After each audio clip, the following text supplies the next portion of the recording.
Yo, what's up, guys? My name is Oliver Hayes, alongside Harrison Simeon, and we are back for episode 6 of the SCOBA SportsCast. Let's get into it.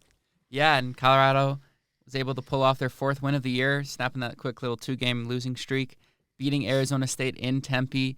Obviously, Alejandro Mata had that big game-winning field goal with about, 12 seconds to go. And yeah, it was an overall really rough game for CU, especially on the offensive side. Never really able to get too far off the ground, but we're able to do enough, especially on that last drive with 50 seconds left. The big pass over the top to Javon Antonio. And yeah, I mean, frustrating game, but a win's a win, in my opinion. Yeah, no, for sure. A win is definitely a win, especially when you're trying to make a bowl game. But I also 100% agree with that, I don't know, tough to watch part. Because in general, as a football, just from a football fan standpoint, that was not a fantastic game to watch, even though it was close and kind of entertaining down the stretch.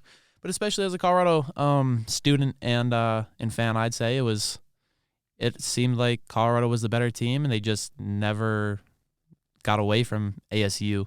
I mean, it felt like that going into the game, that Colorado was going to blow them out. They were going to make some noise. I mean, I know last podcast I was saying that.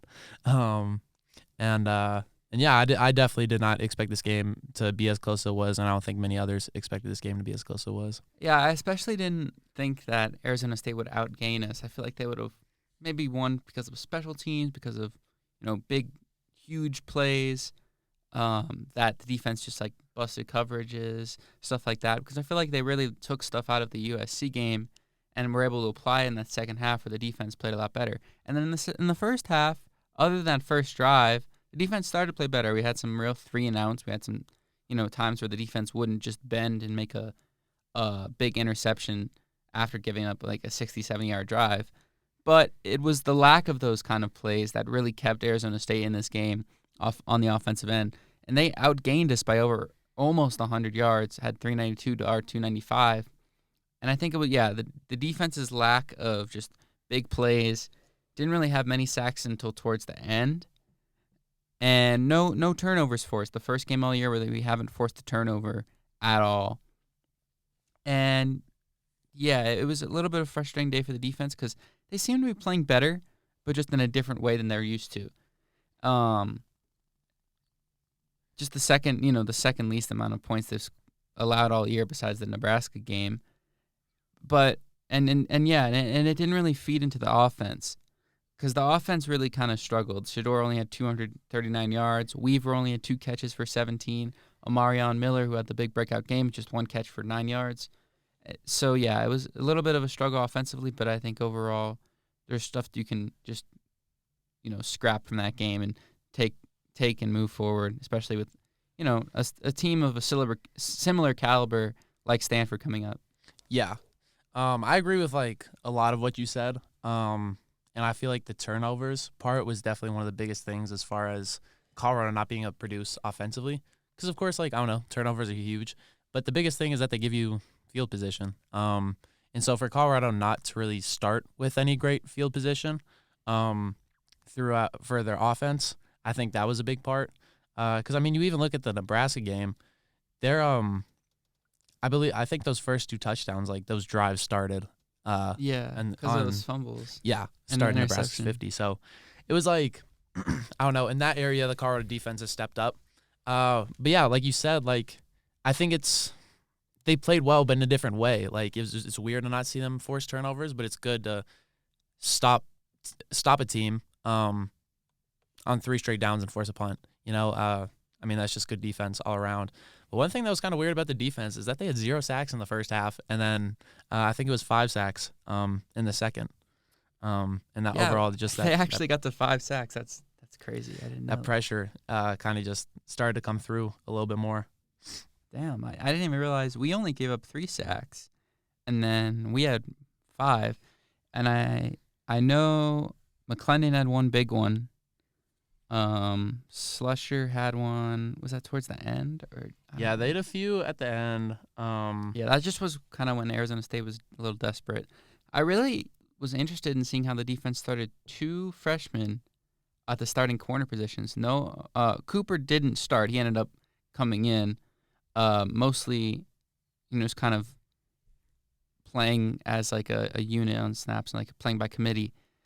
But the starting corners for the game were Cormani McLean and Carter Stoutmeyer, who made his kind of debut with the team.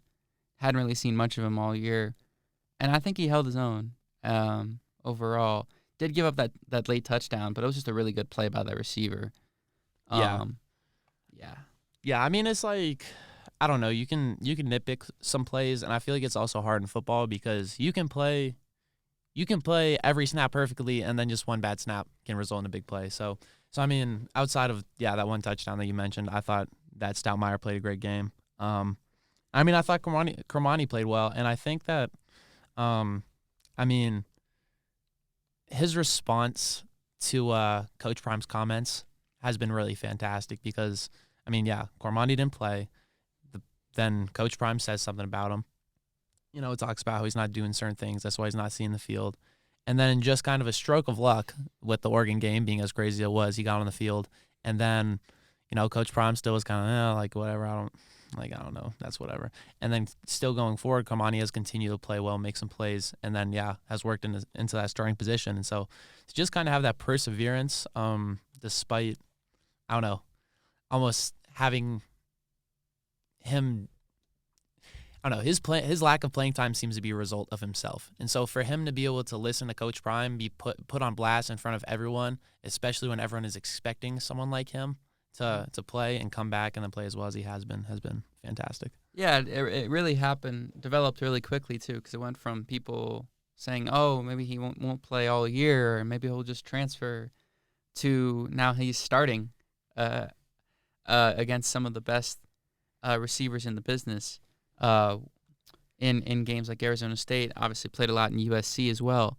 So I was really kind of proud of seeing how he's developed, especially as such a recruit with such high expectations. And there was really only one catch I remember him giving up. That was, again, not really his fault. It was a really good ball over the top.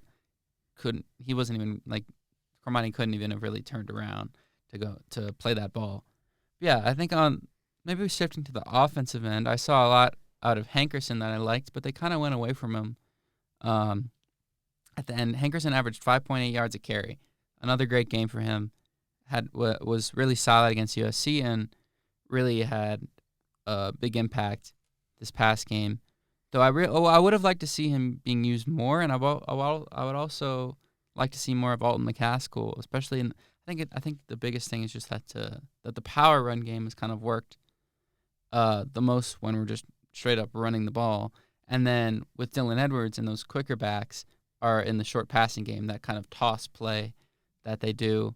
I really like it, and he's obviously really Edwards had a really good play in the flat to convert a fourth down early that resulted in a touchdown on our first touchdown with Xavier Weaver going on a little jet sweep. So I think offensively the run game still needs a little bit of tweaking in terms of personnel and play calling, but I think Hankerson I like as the power back, Edwards as the kind of quick passing route, toss to the outside, give him space. And I think McCaskill can kind of work in between in those plays where maybe they need a few yards, they don't know who to do, maybe Hankerson's tired, and they give it to him. Yeah. And run it between the tackles, that kind of thing. Because he had an amazing season with Houston in 2021. So I really am looking forward to see him eventually play, because Coach Prime said we will see him at least a little bit this week against Stanford. Yeah. This whole running back situation is rather interesting, seeing how everything has kind of unfolded throughout the course of the season. Just with Dylan Edwards, his huge game to start, and then, of course, guys coming back from injury, working into the lineup, and then kind of figuring out that, power back, and then passing game, running backs, figuring out those two. That's been kind of, I don't know, you can see that. That's an obvious progression in the run game. But like you said, I still feel like they haven't necessarily figured that out. I feel like they've had flashes, and it seems to be getting better. But, it seemed like they took a step back this game compared to USC. And I thought it was weird how they didn't seem to go to Hankerson as much down the stretch. I mean, only 10 attempts is kind of crazy. I felt like for a player that has been running the ball as well as Hankerson has. Yeah, and I feel like the majority of them came in the first half. I'm actually looking. He didn't have a single a single carry in the third quarter and only 2 in the fourth quarter, and both of those rushes went for 13 and one went for 6. So it's like I would have liked to see him use a lot more in the run game because I can set up the pass game and kind of break those receivers that are a little bit in a slump, especially yesterday, like Weaver hasn't made as big of an impact as he did in those first few games of the year. Like an Omarion Miller, who is so talented, and you saw how talented he could be in USC, but it didn't allow him to have that kind of a repeat performance that would have really made a difference and make this game less of one than it was. And obviously this game, the story at receiver, though, was Javon Antonio because he didn't even start. He didn't have a single catch until the fourth quarter, which was the touchdown. I don't even think he had a snap on the field until the snap before the touchdown. So I was really proud of how he was able to step up because that receiving core needed it. Jimmy Horn played fine, 5 catches, 49 yards. Mikey Harrison had 6 catches of his own. But besides that, the receiving core was a little bit hard to come by. Shedeur didn't play his finest game. Was able to make a lot of moves on the ground with his legs, especially in the second half. Had a play where he trucked a guy. But for Antonio, I mean, Shedeur kind of needed that guy to find, and obviously right at the perfect time. Yeah, and it's interesting that it's almost like a reverse effect of last game because, Antonio, I mean, he came back from injury and really had his first game action against Oregon. Had a few catches, for some decent gains. But it was against Oregon. It was only like 4 or 5 catches. That was whatever. And he seemed optimistic going into that USC game. He talked after practice, seemed okay. But then in that USC game, he didn't play as well. And then, yeah, in Omarion Miller's first few snaps, he catches that screen pass, takes it however many yards, down to the USC's like 20 or whatever it was. And then he has his fantastic game. And now you look at this game, like now Omarion starting, Antonio, he doesn't really get snaps. And then now he has that, like I said, the opposite effect where he comes in those first couple of snaps, he starts making impact. And, now he's second most for catches in the game with the most yards and the only receiving touchdown for Colorado. So it is kind of weird just how Colorado seems to be kind of just like tossing out different guys here and there at random points, and they kind of just they're kind of just stepping up. It seems there's a new guy coming into the spotlight every game. Yeah, like with the CSU game, it was Mikey Harrison. With Nebraska, I mean, Dawson, we barely saw Dawson today. He had one catch that would have been a huge third down conversion that just kind of got popped out of his hands late. But we saw Dawson a lot in the Nebraska game. He scored 2 touchdowns. In the TCU game, I mean, Travis had a huge game. Weaver had a huge game. That was kind of like where you saw all of those players kind of come together and have a cohesive receiving core. Dylan Edwards, I guess, would be the big guy for that, even though he's not a receiver. And then we saw Omarion in USC and Antonio in this one. So it's going to be important for the receivers to kind of come together as a unit because if they can, I mean, that's an insanely loaded core where you have so many different guys that can have games like this, but if they can all have them, or at least have 80% of them at the same time, that's going to be an impossible offense to stop. Yeah, of course. And one thing to note about Antonio, he actually warmed up for this game as a tight end with the tight ends. He played tight end in high school, but really didn't have the, a size of a tight end. Obviously, is really way bigger than our receiver, kind of a tweener. Played a lot of tight end in high school, and another Louisiana guy, if I can point that out, because he went to Northwestern State and was a transfer from there to us. And he played great. Obviously, the big catch over the top kind of had like a stutter step that beat the corner. I need to see a different angle of it to see really what made the corner bite. But obviously that was huge. Had a big touchdown. Just kind of used that physicality on a slant to score his first touchdown of the season for him. And yeah, it was just great to see overall how we have someone that can step up on a game weekly basis. Yeah, 100%. And Antonio's definitely one of the. I mean, Colorado kind of has some funny guys in general. As far as just unique players. Of course, with Travis Hunter being at the top of that list, but I mean, yeah, like you said, Antonio. I mean, yeah, I knew. Yeah, he played tight end in high school. But I didn't know that he was warming up with the tight ends before the game. Yeah, that's very interesting. we could go into like my experience while I was there because I saw that happen. Yeah, and that was something I really noted. Yeah, no, I'd love to do that. Real quick, I just want to I don't know, with Antonio's size, I don't know, after he talked, after the Oregon game, he talked about I don't know, working with Terrell Owens and yeah, just trying to use his physicality, his size, and like you said, that obviously played through in the game on Saturday, and so that would just be another interesting thing going forward. So yeah, but no, I'd love to go into your experience, and then as well as my experience, because I think mine was being from home was very similar to a lot of our viewers out there, and people around the nation. Well, yeah, I was in Tempe. I did go with about 4 other Skill Bus members to the game, and it was amazing. We were actually going to try to have one of them on the pod today. Maybe we'll get him in a few weeks. Trent, if you know him from Bus Film Room, to talk about that experience, and it was awesome. I think just being there on the road, it was the first time I'd ever been to a college football game where the team I was rooting for was on the road. And yeah, I was able to go on the field pregame, watch all the players warm up. I was going to try to stay in the field, but big thing about that game, it was 100 degrees at kickoff. Even though it's October, we're getting into the fall, it's getting a little chilly around here, it was still blazing in Arizona. And apparently we were lucky because the Uber driver said it was 115 the week before, which is insane. Yeah, that's crazy. But yeah, the temperature kind of caused me to go up to the press box for the majority of the game. But once it got dark, things got cooler. It felt kind of nice. We were able to go down on the field for that last drive, obviously for the Mata field goal to win the game. Got to see him dancing. It was so funny how Coach Prime was like asking him to it.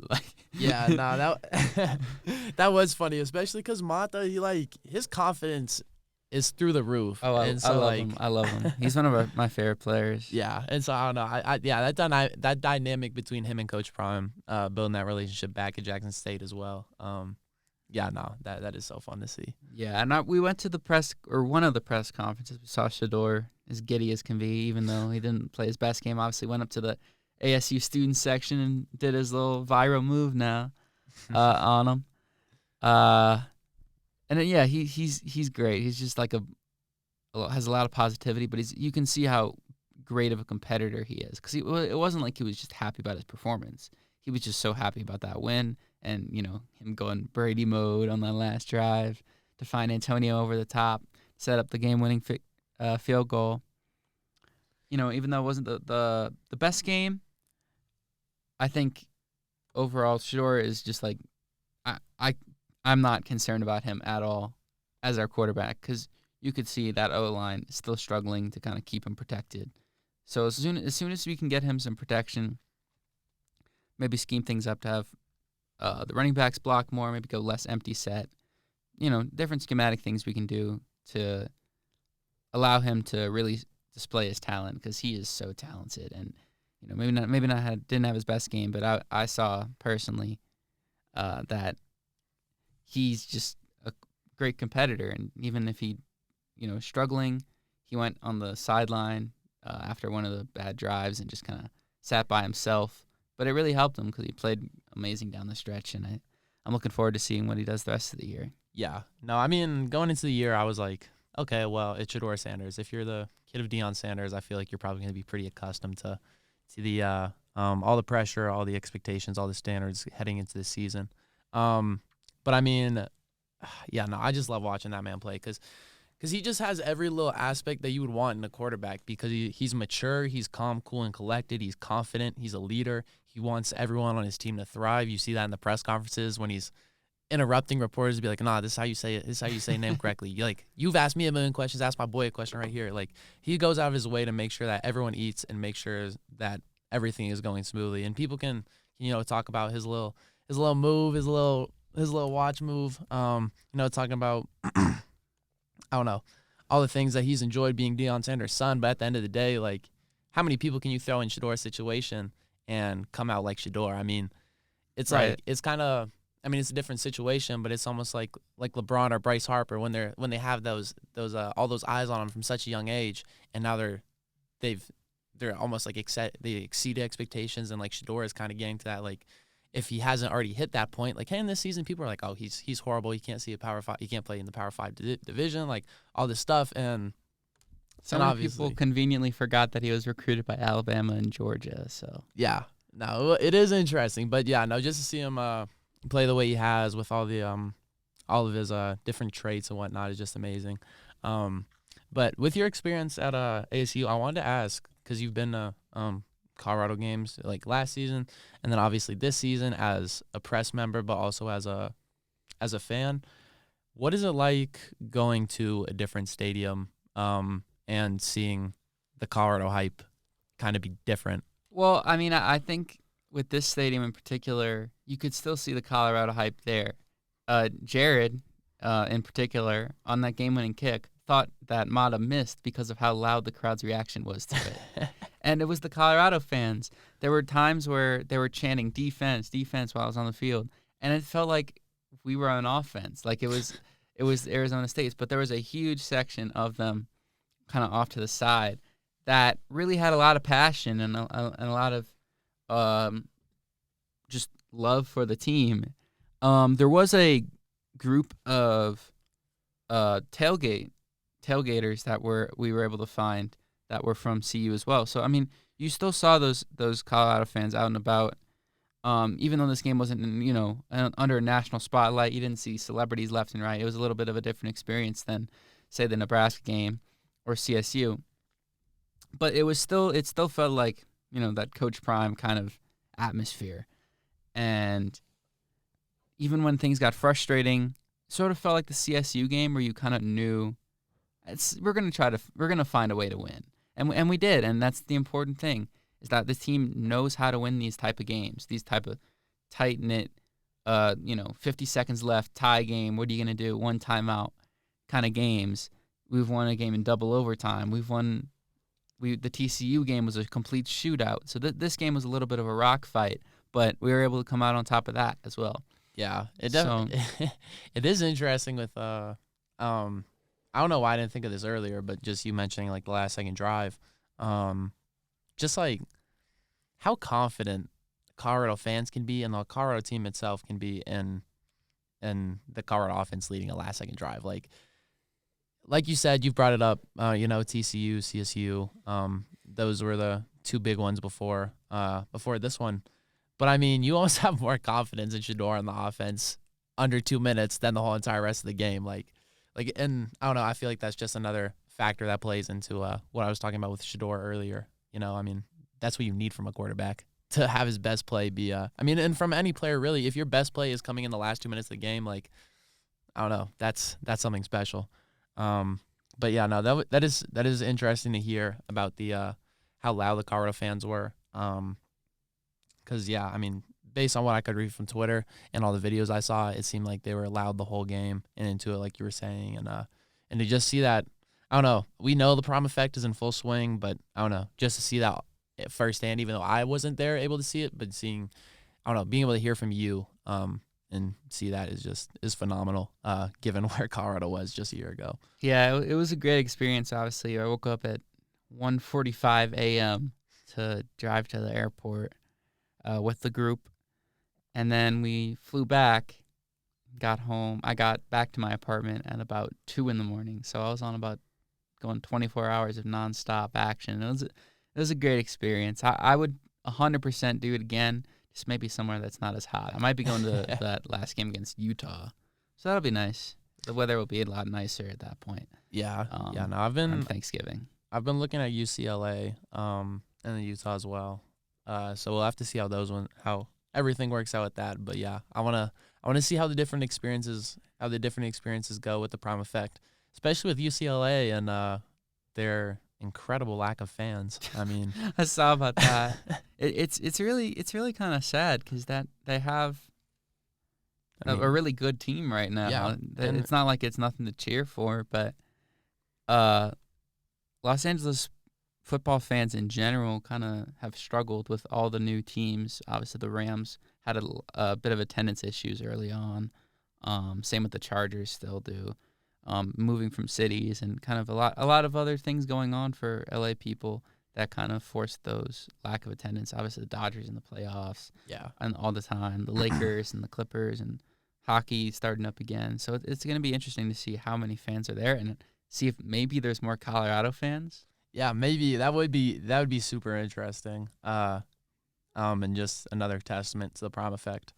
But it seems we've covered most of the stuff from this past game. So just looking Real forward. quick.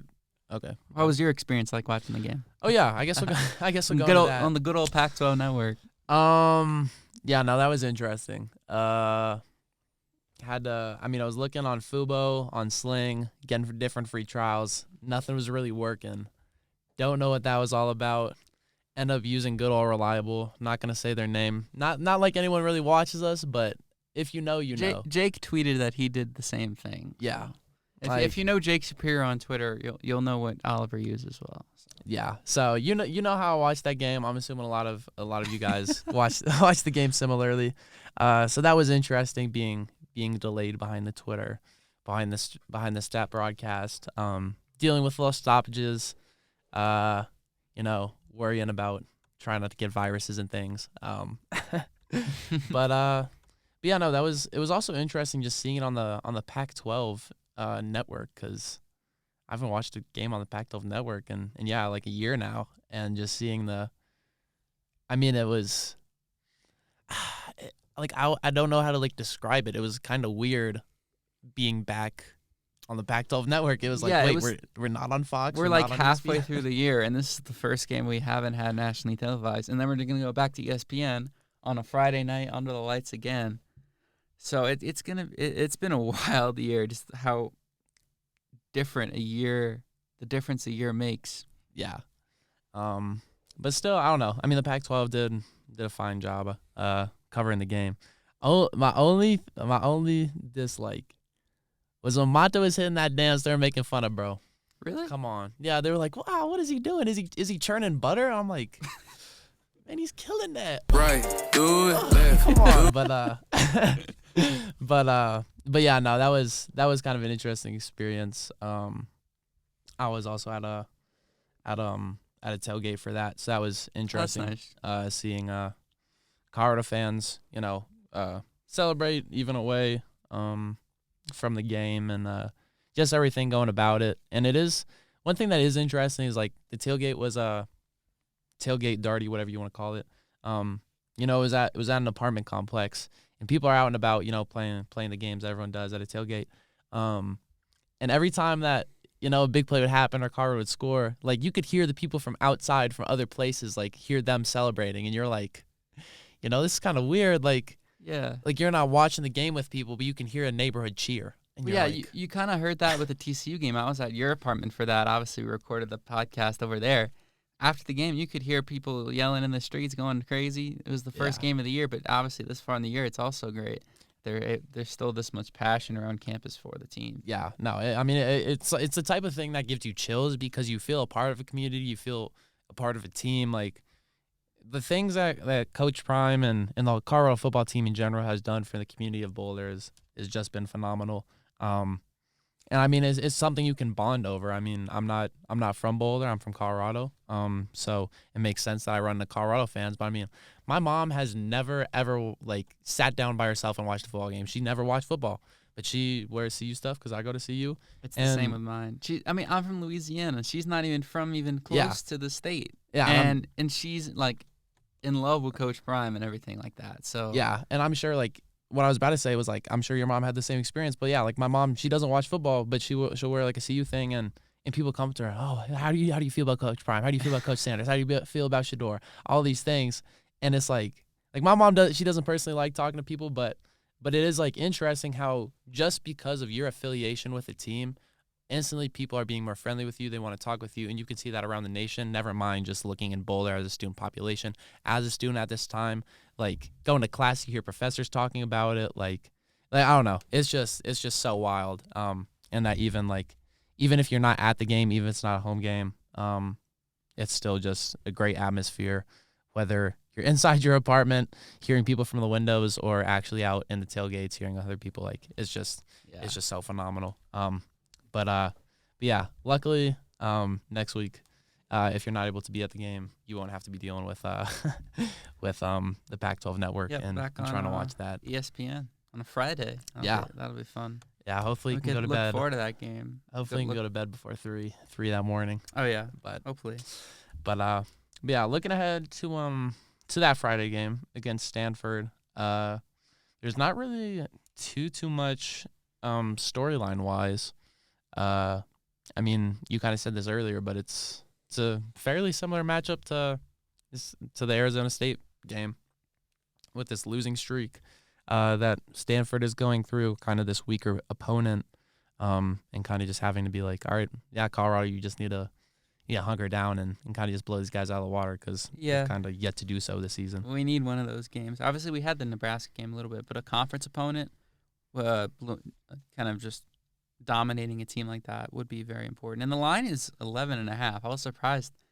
Minus 11.5 for Colorado. I'm surprised it's that much just because of how close these games have been.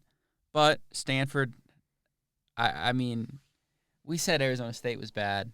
I don't even know what to really say about Stanford because they lost to Sacramento State at home. Yeah, that is crazy. I remember I think CSU lost to Sacramento State last year or something like that, and I was like, I don't want to disrespect Sacramento State like that. But Sacramento State, I believe, they're an FCS school, are they not? I can't. I wouldn't know. Hang on, they're in the Big Sky. So is that big FCS? Yeah, they are FCS. Yeah, they're actually good. They're nice. I've been hearing about Sacramento State, but I mean, to be getting beat by FCS teams, like even the top ones, it's like, I don't know. I mean, a year ago, Colorado would have lost to them too, but yeah, it'll be interesting because I mean, looking at just their team in general, there's things they do well.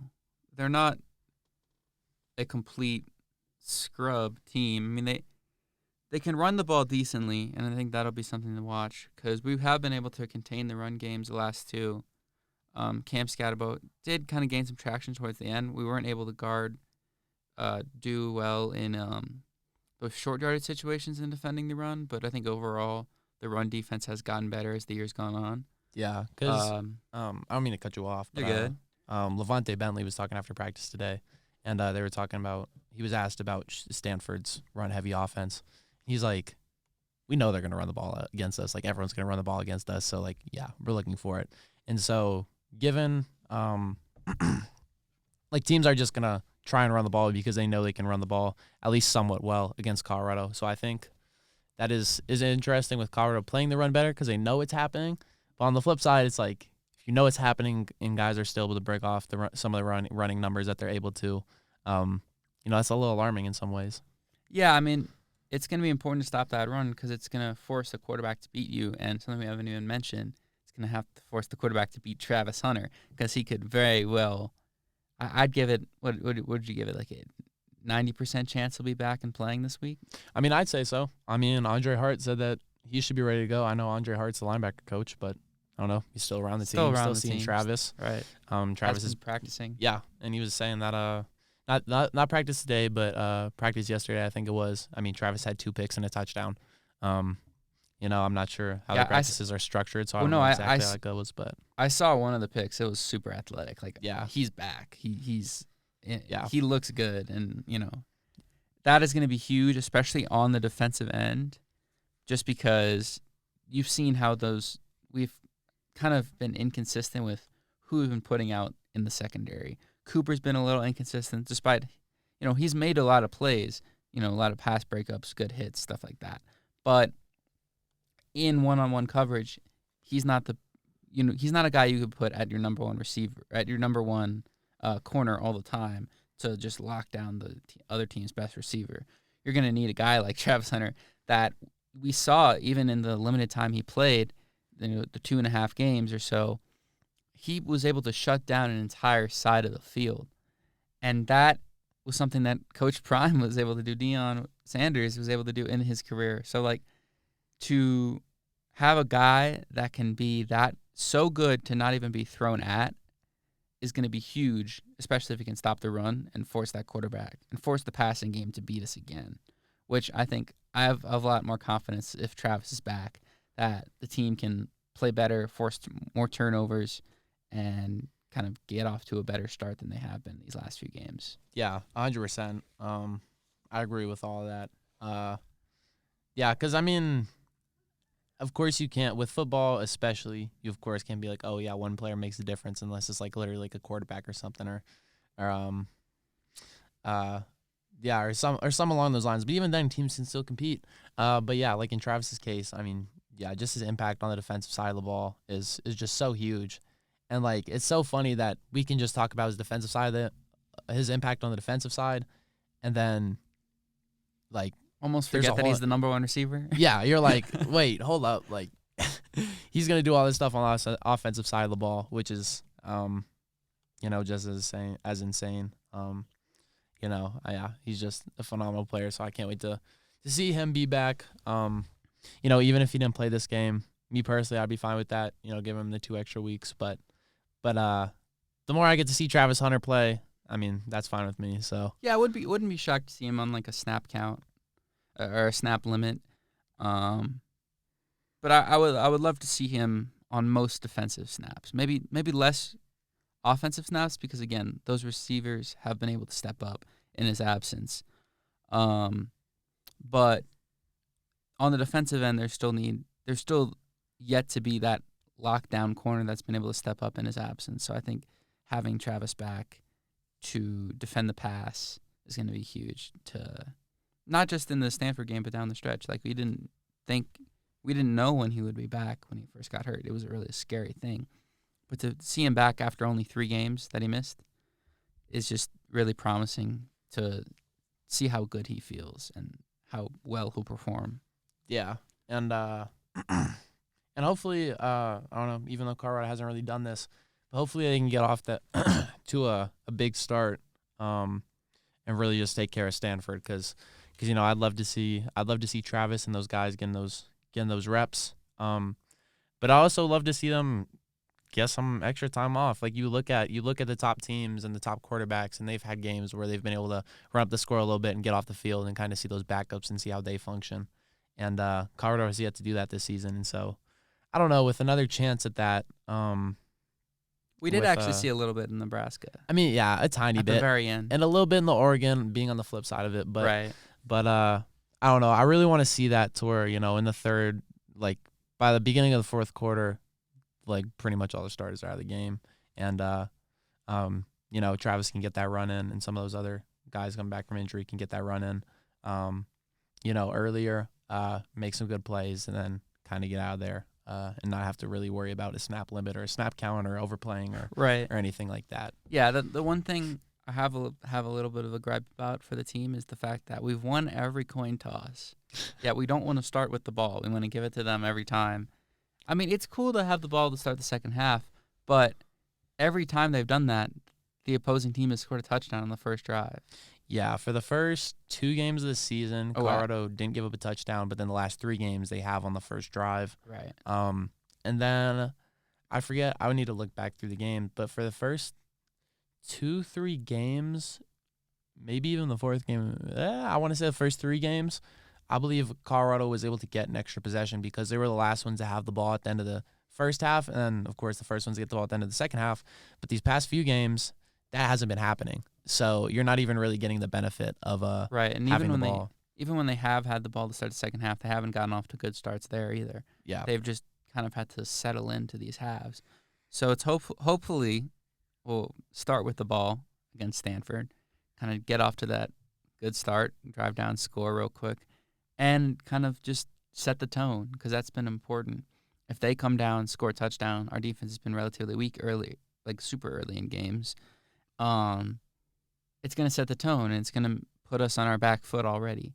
So I think it's going to be important to get off to those better starts, get a little more aggressive in the play calling early in games as well. Yeah, for sure. Because I also think when you're a team that's coming in as an underdog, and you have to start on offense. Offense is where you can kind of mess around. You can run some trick plays. You can kind of come out and run some that you might only run one time that game and kind of catch a team off guard and punch a team in the mouth. And I feel like on these past few drives, even though Oregon and USC haven't been like the underdogs, Arizona State, like I thought in this game, like there wasn't any like plays that like stick out, but it's so much easier to kind of just come out and punch a team in the mouth, like being on the offense side of the ball and getting on the board first. I think what they did really well was just scatter our defense and confuse our defense because our timeouts, we had to use a timeout really poorly in the first half. We had to burn them twice on just their punt formation. They would have their running back out there, Scatabo, to go out and punt the ball, but we didn't have anyone back there because we saw that they had a running back. And then one of the times they had the running back in, but they had the quarterback in there too, but we had Jimmy Horn back to return a punt. Yeah. And they were able to convert a fourth down off of that. So I think just to avoid that miscommunication on defense is also another big thing. Yeah. Early in games, to manage the clock better, to just kind of set things right, to communicate a little better. It's to be expected with such a new team, so many different new people. Yeah. But halfway through the season, you're going to expect it'll get better.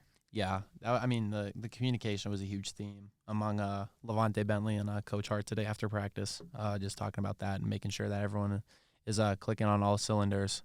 But, yeah, just in general, kind of tightening up those little things because, yeah, I mean, the clock management, you've had weird penalties at different times, thinking of the USC game in particular.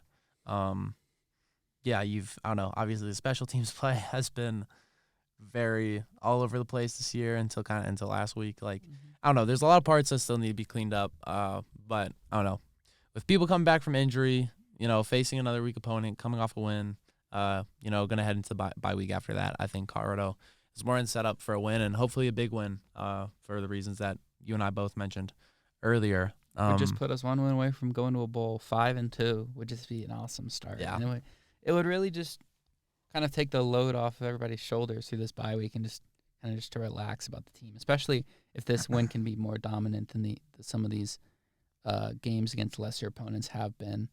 At least lesser opponents coming into the game, because Arizona State wasn't expected to be anywhere close to us. Neither was CSU, but they played really well and they played us really well and just faced our competition a little bit better. And I actually, I'll do my score prediction right now because we're a little short on time. That my score prediction, I'll say we win, obviously, but I think it is going to be close again. It's going to be another frustrating game where they kind of can run the ball a little bit early and we kind of struggle early again. I'm going to say Colorado 34, Stanford 28. Okay. I was thinking a little bit of a bigger spread.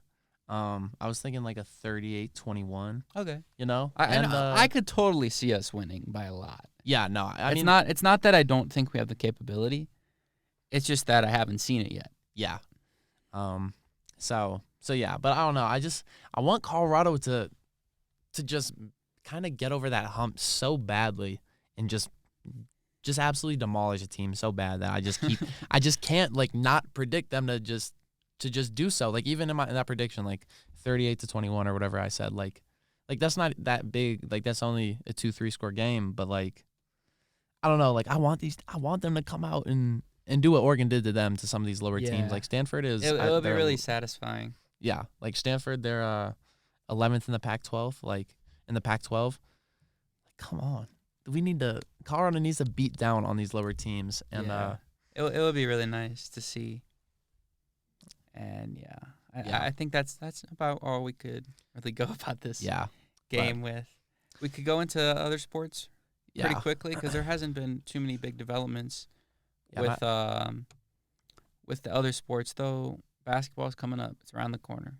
Yeah, they just had their media day, women's media day yesterday, men's media day today. I guess starting with the men's, they had the preseason honors, picked the preseason teams. Tristan Da Silva and KJ Simpson made the first team. And it's kind of weird because the first team is made up of 10 players, not 5. I did notice about that. I did notice that last year Yeah. when they made all Pac-12, that it was like they made like the second or third team, but the third team and second team were so big that it was basically 6 teams. Like Yeah. So yeah, no, it was a little weird, but yeah, no, Tristan Da Silva and KJ making that first team is huge because I mean, TDS was a second team preseason guy last year, and KJ was only an honorable mention. And then this year you also have Cody Williams being an honorable mention. Just given that's great to see. Yeah, given his history. I could 100% imagine him in the Pac-12 first team. Yeah, this year, definitely. And then as far as the media poll, that came out today, and Colorado was placed at 5th. The teams above them, Arizona is predicted to win the Pac-12. They had 18 first-place votes. USC and UCLA were second and third with 4 first-place votes. So Arizona pretty much the runaway favorite, and then you have a good UCLA squad above. Oregon's always decent, and they're in the 4th spot above Colorado. Yeah, I think that maybe just because of prior history and not because of all the additions we made. I think that it's a lot of banking on, some of these Tad Boyle coach teams have kind of underperformed expectations even when they've had a lot of talent.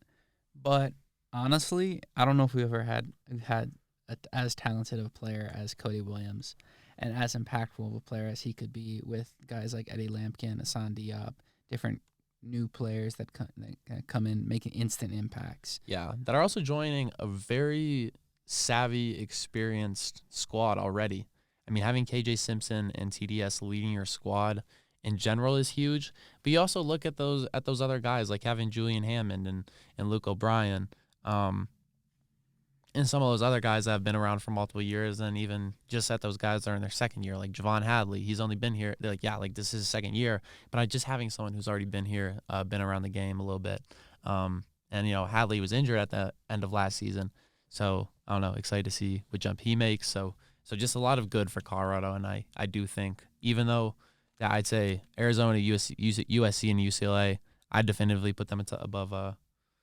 I feel like I'd definitively put them above Colorado at this point in the year. I mean, I know UCLA lost a good portion of their talent, but they're always gonna be pretty good. I would. Yeah.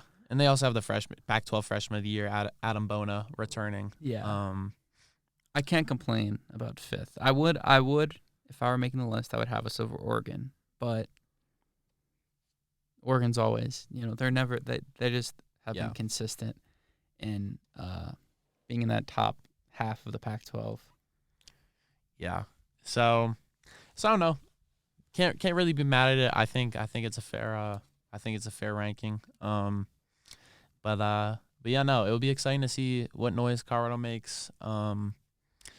As far as men's basketball, there isn't really too much more going forward, just because, I don't know, they've just been practicing. They have an open scrimmage coming up Cool.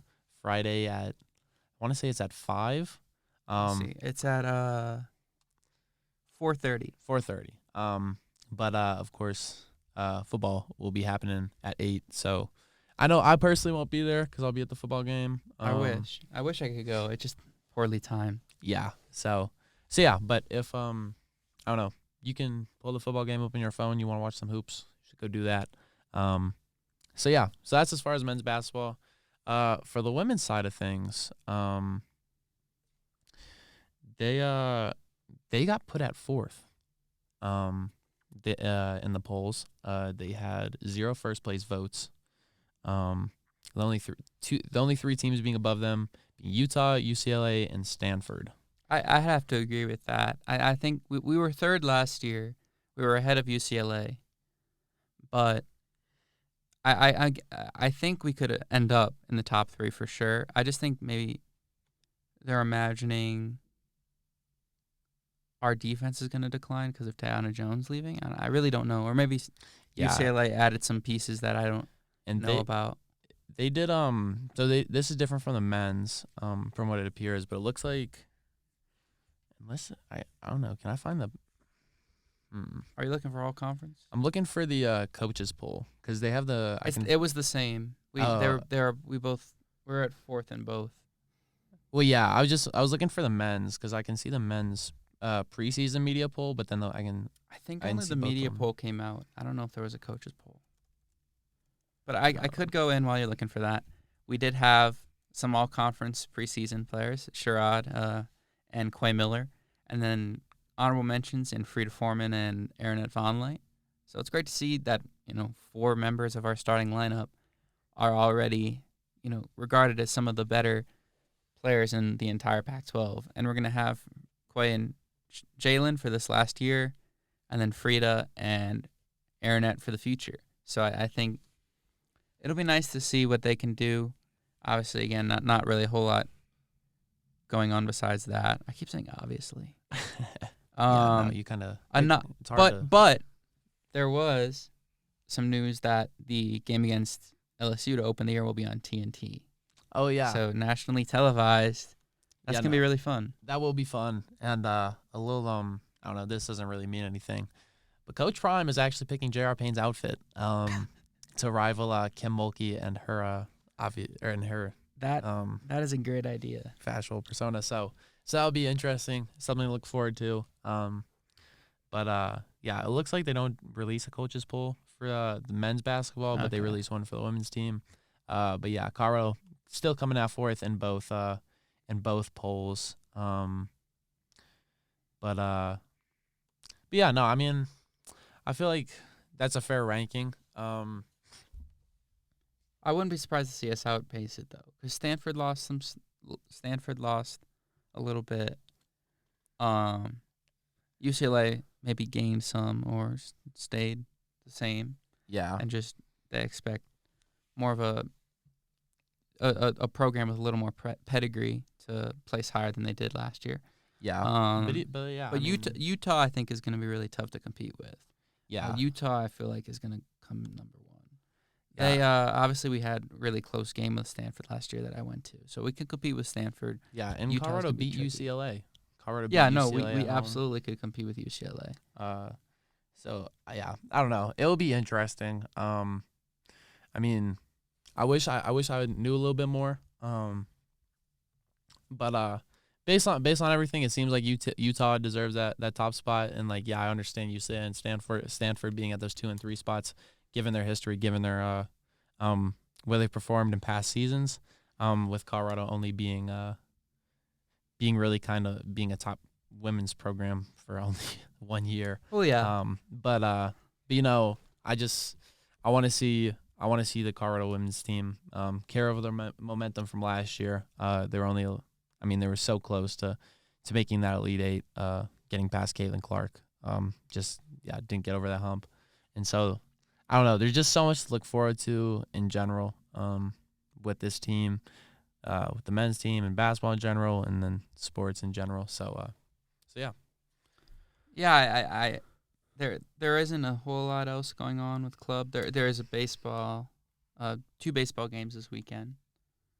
Both against Air Force, who's a new team in the Mid America West this year. So maybe just we'll have those games streamed. We didn't have the Colorado State games streamed this past weekend, but we will have the Air Force, and this will be interesting to see, especially in the spring, how they can compete with the other teams in the Mid America West.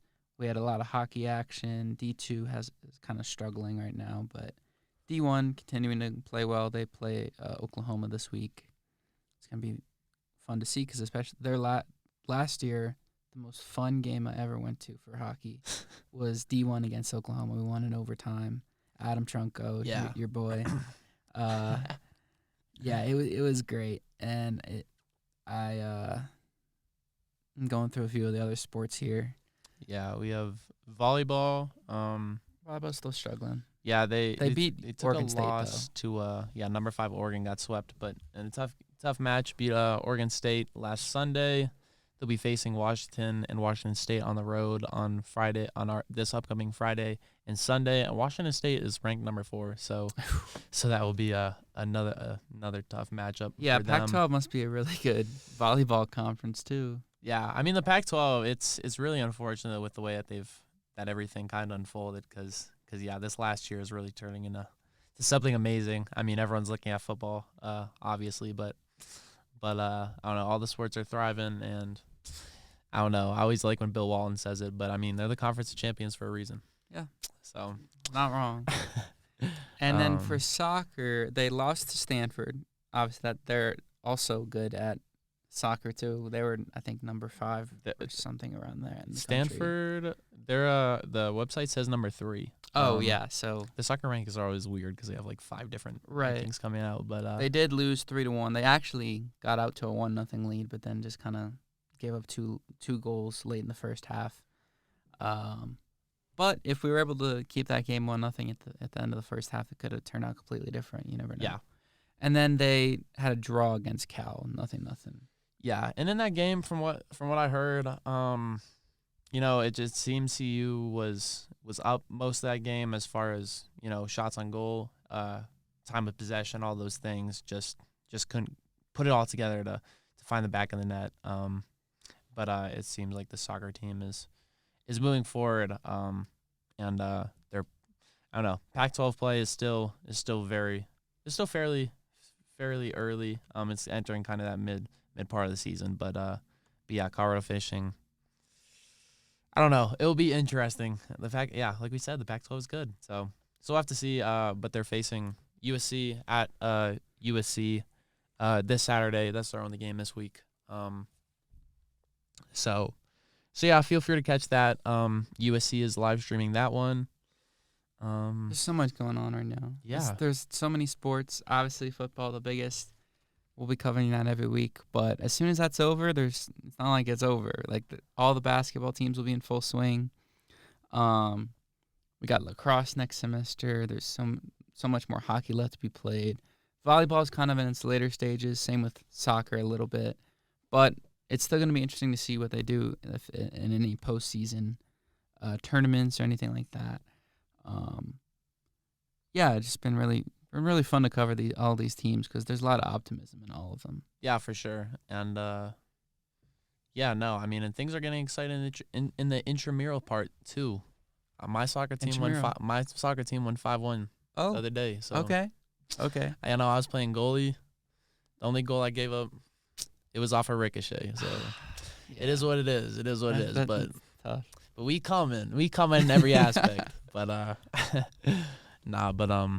with the actual athletes, not that intramural athletes aren't athletes, but the ones that are on scholarship represent our school, and even the ones that are playing club, still doing a ton, and in every aspect is it's huge, and I honestly wouldn't be surprised. Like intramural sports can get down and dirty, and there's some real good players out there. Like I mean, just because a person isn't D1 doesn't mean that they're not a bad athlete. Like some of these guys can actually play out here, some of these girls can play out here, and I'm not sure how much CU got. We'll need to look around, but I mean, I've definitely seen some TikToks. It's like, oh, how did this intramural team at blah blah blah college become so good? And then it's just a few clips of them catching oops, and I'm like, oh word, okay. Okay.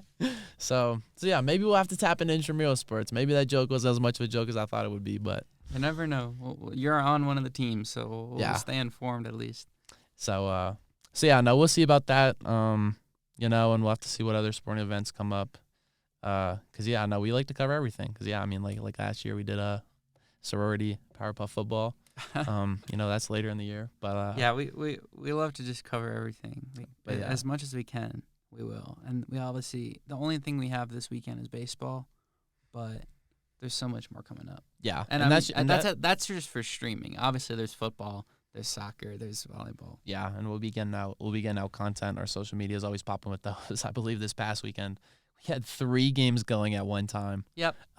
So 3 social media managers at the same time. So yeah, no, we have a lot of stuff going. Obviously, people that have stayed around our channel and our social medias see the content that we're pushing out on a consistent basis. But I don't know if you've listened to our podcast. You guys know that we're still trying to be better than where we are, and we still have a lot of room to improve, and we're still just trying to push out more content. So and we have some people that could help us do that in a way next week. We got some special guests. We do. We'll keep it a surprise, I guess, for now. Yeah, But if you've been around the club, you may recognize. If them, you know, you know. Yeah, if you know, you know. But yeah, no, I believe that's all for this week. So yeah, catch volleyball and soccer this week. Of course, catch football on Friday. Catch men's basketball on Friday. Yeah, it's whatever. So, Yeah, we'll see y'all at Folsom, I guess. Yeah. So my name is Hayes. I'm Harrison Simeon. That's it for Scuba Sports. You heard it here first. Peace.